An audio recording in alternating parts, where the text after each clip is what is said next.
We are only 2 days away from the Copa America beginning. So we're going to have now our last minute thoughts of power rankings, basically, of all the teams from 16th to who we think we are now number one favorites. Because now we have more of an idea after the friendlies. Because some teams during the friendlies, I mean, their stock went absolutely down like it's the 2008 economy. And some teams, they're skyrocketing because they're managed by a tiger. And they're going like this. Ooh. They're going like this. They're just Uh-oh. they're in the forest. They're like a tiger. They're We're gonna have a watching good their discussion. prey. They're watching their prey, and they're watching the prey of an Inca, and the Inca better is in trouble big time. But we Oh, have, of yeah. course, Renk here. Renk talks ball. He's almost now. You're past 500 subscribers, right? We're officially past 500. The growth has been insane in the recent just weeks. So, yeah.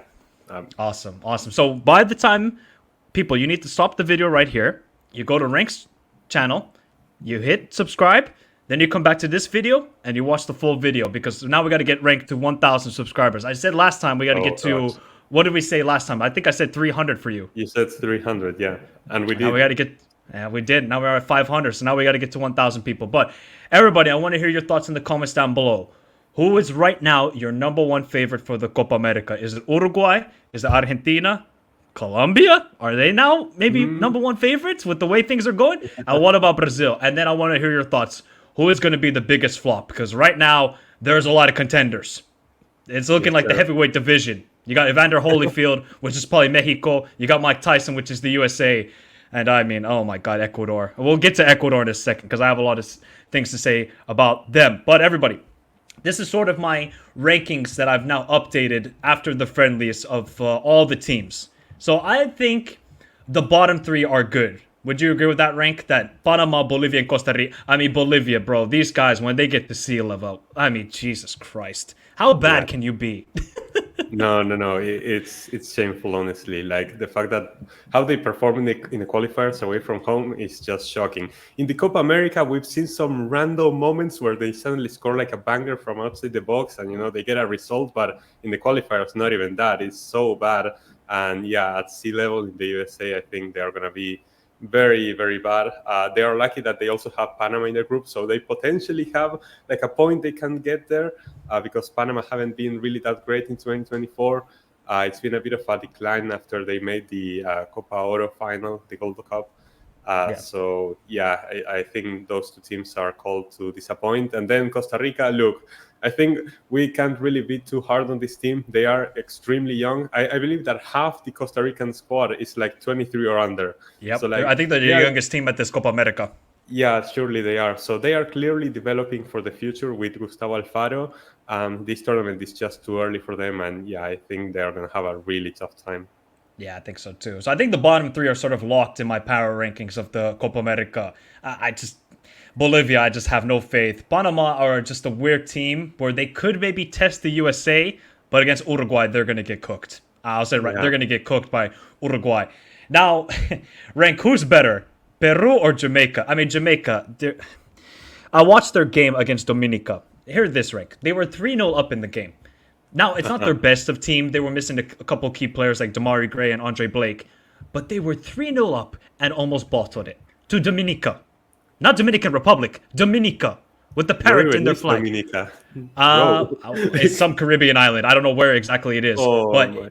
yeah, so this like Jamaica are, and then they're calling up Leon Bailey, and then the agent is saying he's not going to show. I mean, this is just such a mess. I mean, the preparation is just horrendous as usual with this federation and this national team. I don't know what to say about them. And Peru, I mean, we've all talked about it, and a lot of channels have talked about that Peru's generation right now is not that good. Tapia is not even selected into the national team either. So without Tapia, I mean, are we even now more downgrading Peru at this moment, rank? Because it's not looking good for. I mean, for these two teams, they are.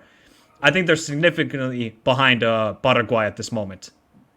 Yeah, I think I would agree with that. In terms of talent, obviously Jamaica is clear, but like you were saying, the problems with the federation, the chaos. You were calling that it was keeping up with the Jamaican national team at this point. Keeping up with the Reggae Boys. That's the official title, yeah, of the show. Just the players having to pay for their own plane tickets and hotel allocations. Like, no, it's crazy. You only have one set of like shirts to wear at the training. Nah, I feel like I still have a bit more faith in Peru, just in the sense that at least they are a team and they are a bit more competent with the federation. Not that much competent, but a bit more. And just that Peru, even though they are really horrendous in the qualifiers currently, they are more used to this competitive style of CONMEBOL, and they have shown up in Copa Americas previously. It's been a long time since Peru has gotten grouped at a Copa America. They usually tend to show up. They made the semifinals in the last one, and in the last one, they also came into the Copa America last place in the qualifiers, and they reached the semis. I'm not saying that it could happen again because they have aged a lot, and And who was the manager in the last Copa America? it was Ricardo Gareca. It was Okay, there we go then. So yeah, There we go. the manager is not the same. The players are not the same. You said it as well. Renato Tapia is not called up, and he was such a big part of that midfield. So I would marginally say that Peru are better than Jamaica just because I can trust them more against CONMEBOL opposition. But yeah, they are not much better. Yeah, and I checked their highlights of the friendly against Paraguay. I mean, in open play, they're not creating a whole lot. It's basically just going to be crosses into Lapadula or Paulo Guerrero coming off the bench. Like, that's the only way I could see Peru score, or Advincula banger, which we know he can do. You know personally that he can do that. So that's really going to be the only way. I mean, look, Peru could definitely surprise us, but just everything just seems so down with this national team at the moment. Now, at least there's one positive, Renk. One positive. Paraguay scored a goal. Let's go. And guess how it happened? From a freaking corner. What a surprise. What a surprise. But you watched the game against Chile, and you said that they actually created a couple of decent chances in the game. They did create a couple of chances. I think the game was pretty much dominated by Chile. They looked like the most free-flowing attacking side, definitely. But Paraguay sometimes in the counter were able to show up. They have some great wingers. We already know a lot about Almiron, but also Ramon Sosa, who plays at Talleres here in Argentina. But the finishing is just not there. They just are so wasteful. We saw it the first game of the qualifiers against Peru. They hit the post like 3 or 4 times. That was an insane game. I think that this team is just cursed. I don't know how to explain it because they so basically they're the Belgium of South America. They are the Belgium of South America, yes, because the midfield is pretty good, the defense is solid, and up front they supposedly have the talent, but it just doesn't click, and up front it doesn't connect when they have to, and they just don't score the goals. So it's very hard to see them get an upset. They are in a group that's very difficult. They are with 2 of the contenders. So it's going to be extremely complicated. They are a team that tends to punch above their weight, but with their goal scoring form, it's just... I mean, imagine being a fan of the Paraguay national team and you go into a game knowing that you won't be able to celebrate a goal. It's just if I was a Paraguayan and I had to watch their national team all the time, I would go see a psychologist every day. Yeah, no. Just for depression. That's what you would have to do. I mean, and Ciso has to step up at this Copa America. He still has the same amount of national team goals as you and me. Oh gosh. So I mean, he's got to step up at one time. I understand, like, maybe the build-up play isn't good, but Enciso is so talented. I know he's coming off the long-term injury and he hasn't had the greatest of season with Brighton. We got to see the best of Enciso if Paraguay want to have any chance of really progress. Although I say that, and they could probably get 3 draws and get out of the group because it's Paraguay. They just find a way. They find a way to do it.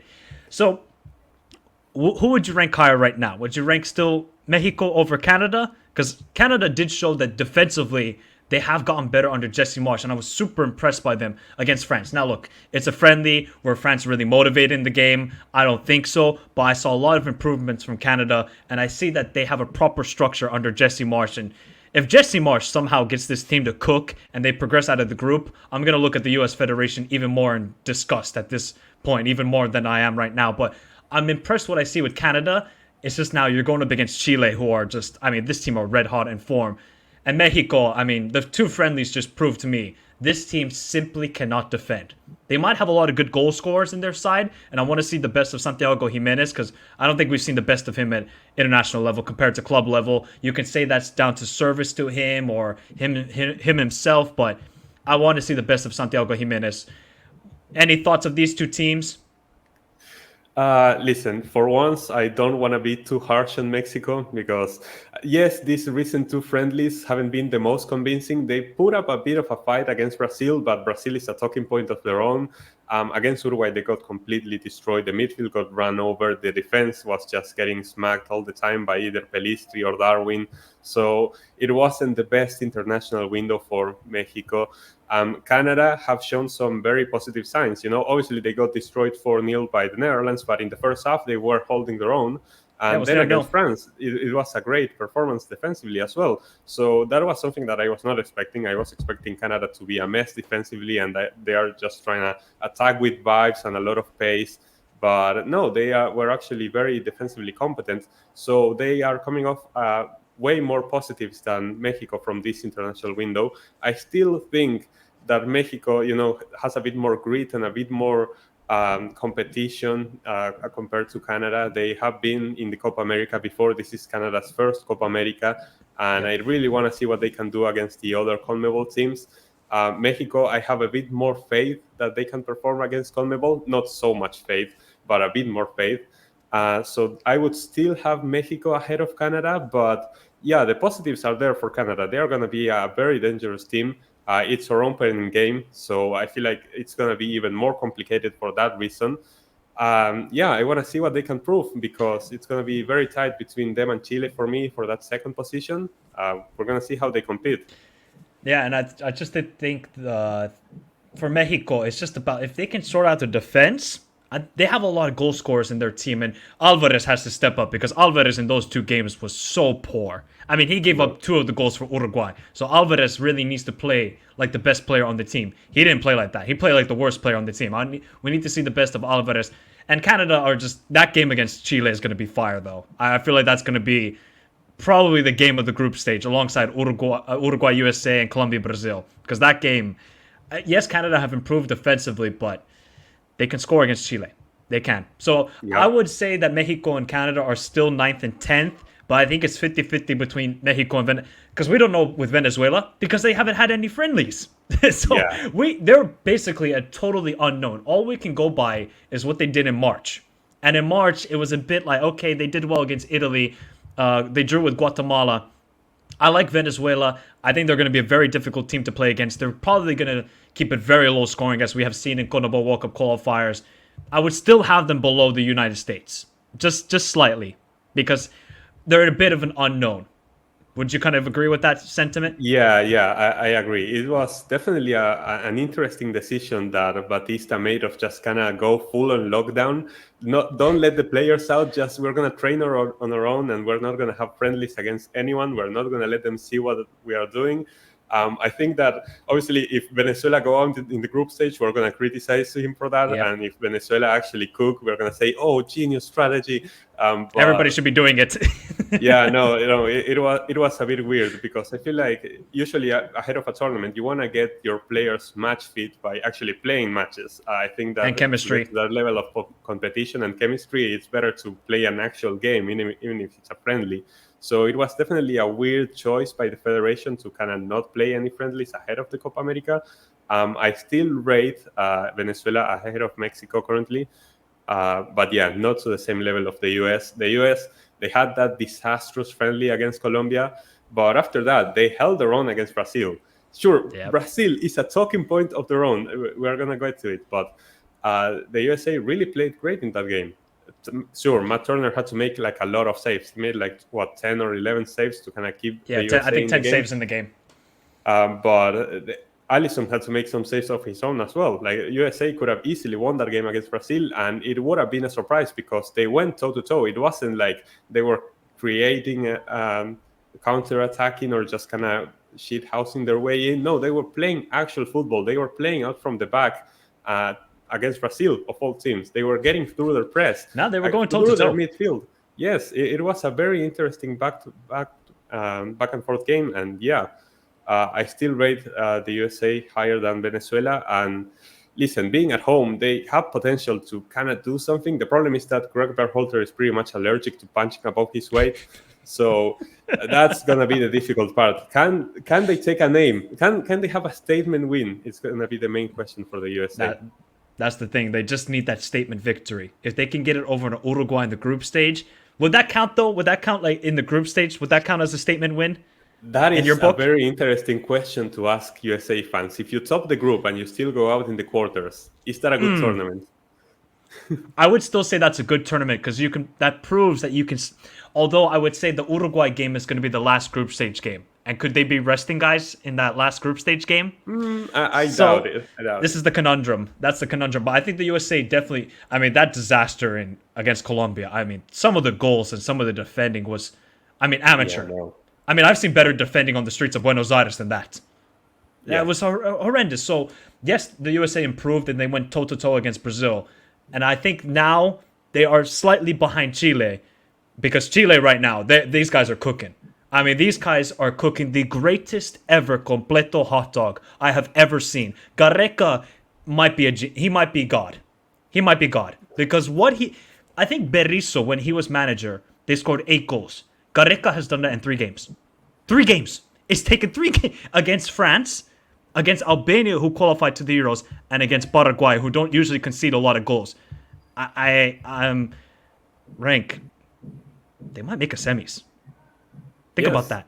Like, Yes. imagine if we said back in November, yeah, Chile, you're not going to do anything. Group stage exit at the Copa America. Just come here for vibes, collect a visa stamp, excuse me, and just go back to Chile. Now, I mean, things have completely changed around this national team. Now, I don't want to get overhyped, but it's just the football that they're playing. It's his imprint on this team, trusting the youngsters, and Davila really scored some 2 fabulous goals against Uruguay. I'm just so impressed by Chile and the work Gareca has done. Now, I just want to Yeah. see it continue heading into a major tournament, but we've seen that with Gareca. He can take that style of football and be effective in international football, and especially at the Copa America. I mean, would you have Chile above Ecuador, or would you still have them below them?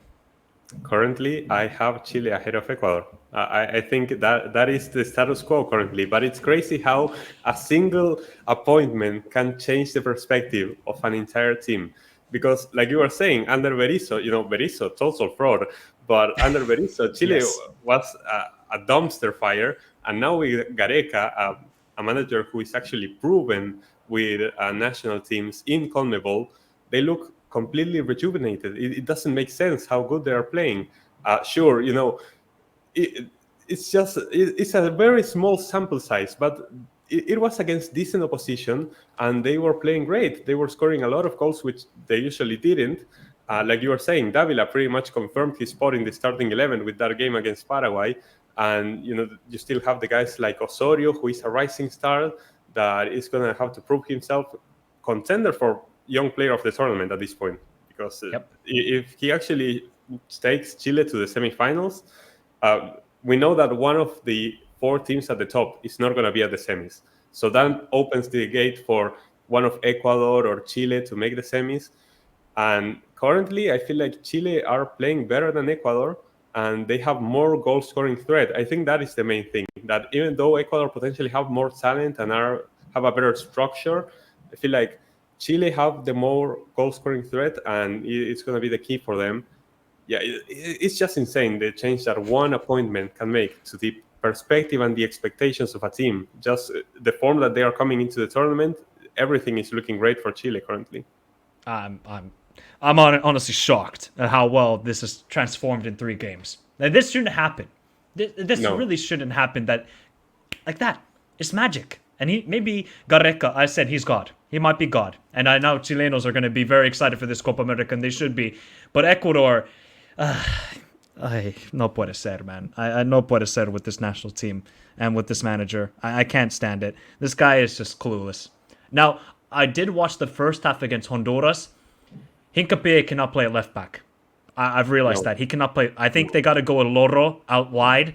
But the issue is then, can Pacho or Hincapié play at the right center back position? That's the sort of conundrum that Felix Sanchez is going to fit. They actually looked a lot better attacking wise when they see as soon as they switch to a back 4 and they play Yoboa and Sarmiento in his correct position, unlike a false 9 against Argentina, which was a disaster of a. I mean, how stupid do you have to be to think to yourself, I have this guy who's great out wide. Let me play him down the middle against Argentina? I mean, it was just clueless from him. But if they could just sort out defensively, I no, it's not more defensively, but it's just more of the balance of the team with the midfield and the attack. I think Ecuador can still make the semifinals. I'm not certain of it, and I even though in my predictions I do have Ecuador in the semifinals, it's just going to come down to team selection for Felix Sanchez. Do you have the same sentiment, or because they did show a different variety of playing in those three in the friendlies that they leading up to this Copa America. Defensive against Argentina, a bit more attacking. Well, of course against Bolivia, and a bit more attacking against Honduras. Yeah, I feel I have the same thoughts. A lot of what Ecuador are going to do is going to come to Felix Sanchez. I feel like the starting 11 that they put against Honduras is probably the ideal Ecuador lineup. Like you were saying, probably Hincapié cannot be the left back, but at that point you have to slot one of Pacho or him as the right center back, and that kind of gets a bit awkward. And also, you will be dropping Felix Torres, who is a key piece of this team as well, not only defensively but also offensively, as we saw against Uruguay. So that's what it gets a bit awkward for Felix Sanchez. I feel like he kind of has to sort it out, make it work somehow. And if he can do that, yes, Ecuador should be making the semifinals. It's not that they can, they should be making the semifinals. They are called up to having a good Copa America at some point, because we know that Ecuador is a team that tends to let down in Copa Americas despite how good they do in the qualifiers. And this is a great opportunity for them with the path that has been laid out for them. You know, they have an accessible group that they should be topping, and I better not see them not finish top of that group.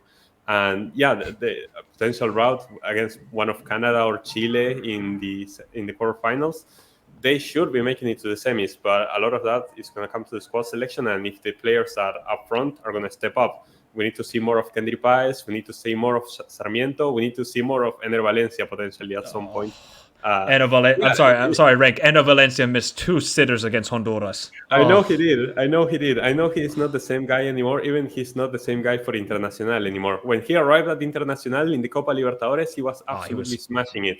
Yep. Now, no, not anymore. He's not the same guy.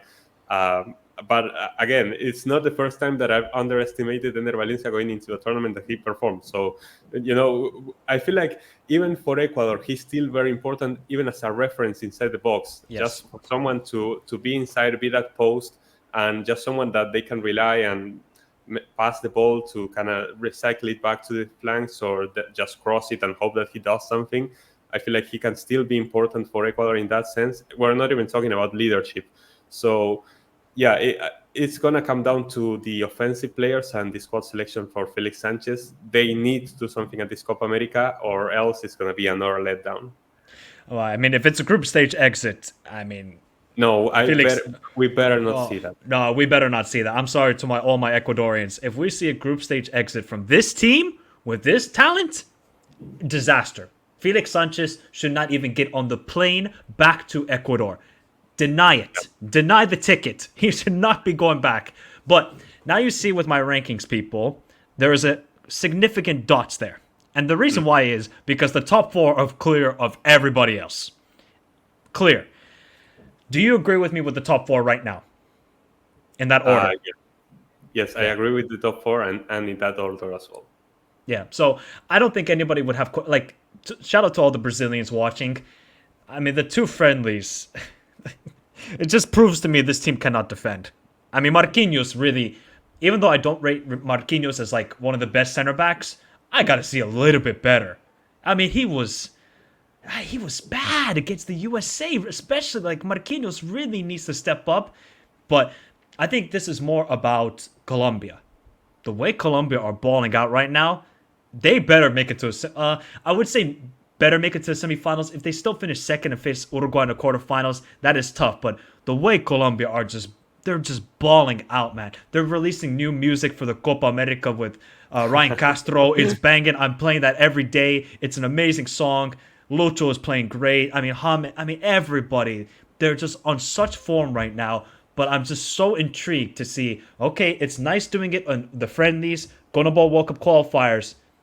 When the stakes are the highest, and where you have to perform in 90 minutes, Will they do it at the Copa America? I think that's the biggest question mark for Colombia. Because no doubt, what are they now? 24, 23 games unbeaten? Bro, you Yeah. have to put them as one of the favorites with the way they're playing. And they just have such confidence in all facets of play.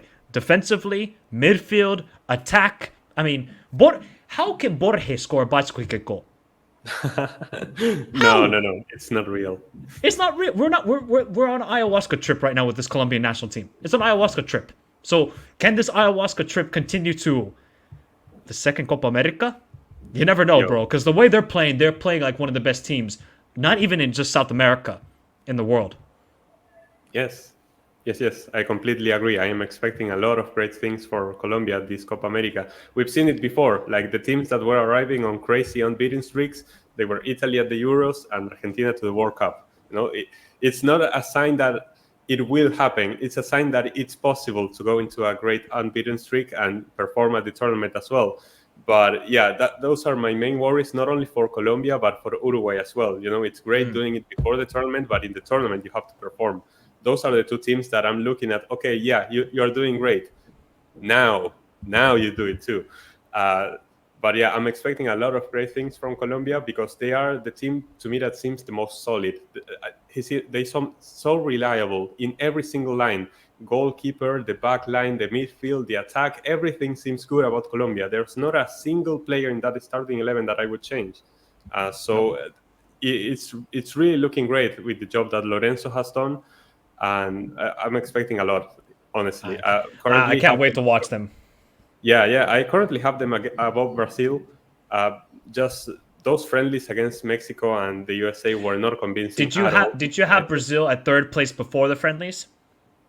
Yes, Yep, so did yes, I. yes, I did. I was already considering putting Colombia ahead of them in the group stage, but maybe when they play a rematch on the semifinals, Brazil is able to play better against them or something.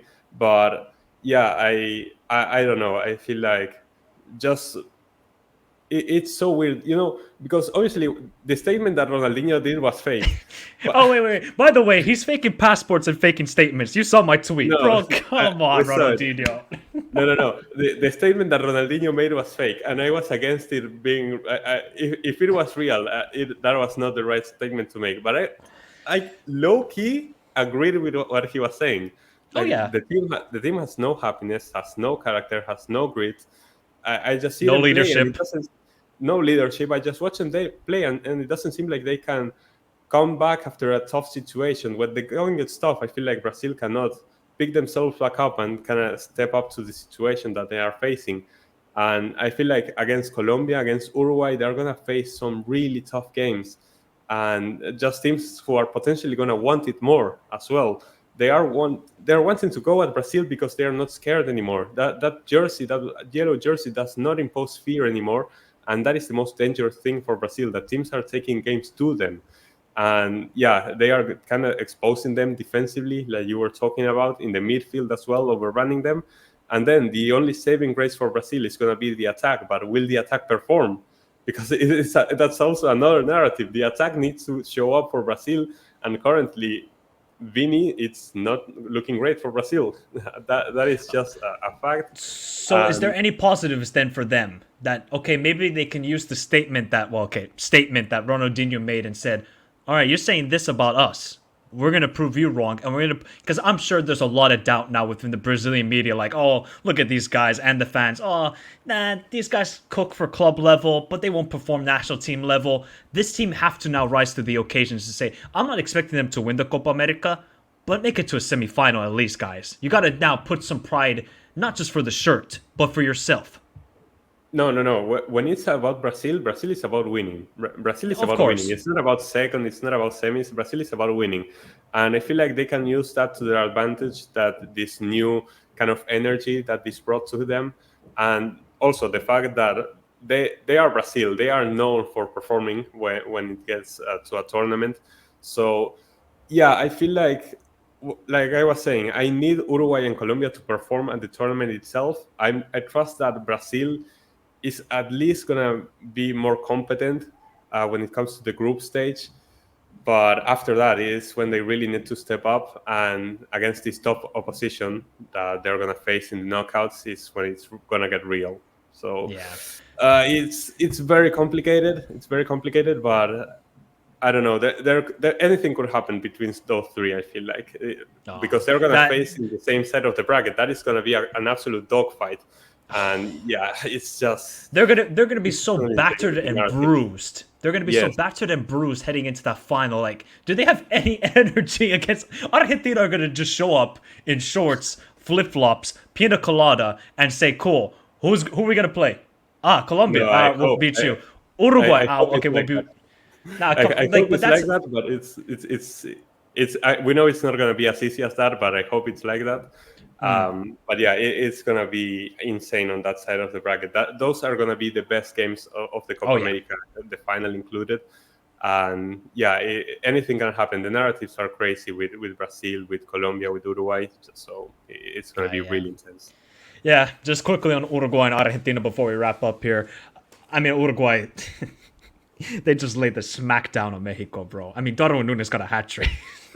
No, no, Man, that's man, he got anyways a. bad. I mean, it was the easiest hat trick he will ever score. They were all basically tap ins. I mean, except for the first goal was a nice finish. The rest of them were tap ins. I mean, we know Uruguay. They're playing such wonderful football in the Bielsa. They got the confidence. They're like Colombia. These teams are now thriving on chemistry and confidence. And if they can keep that up, they can win this Copa America. I genuinely think that if they could reach the final, they have a good chance of.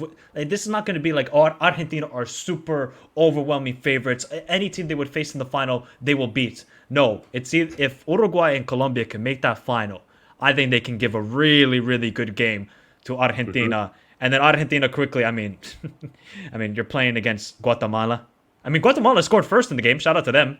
Shout out to Yeah, them. But it that was that that very much combination mistake.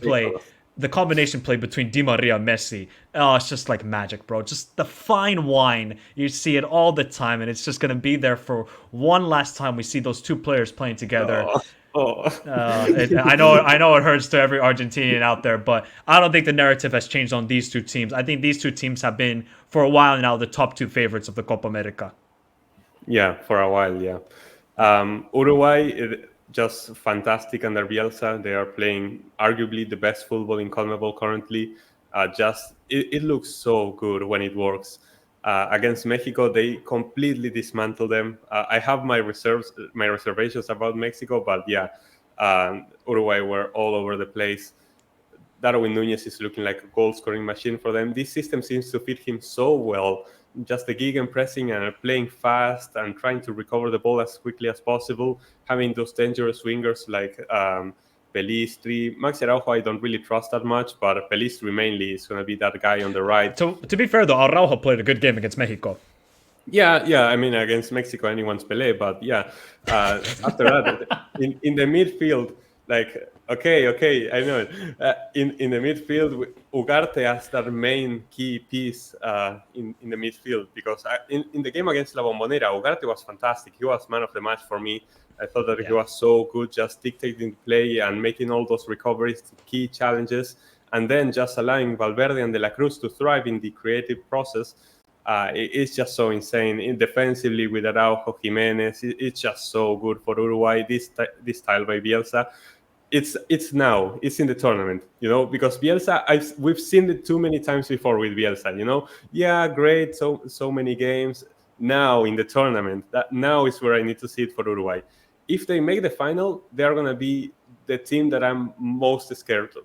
Like Because of that even more midfield. than It's the midfield that could really scare it's that Argentina, I midfield. think. It's that midfield. Yeah, I'm obviously against Brazil and against Colombia. We really need to stay focused throughout the 90 minutes. We cannot allow them any chances.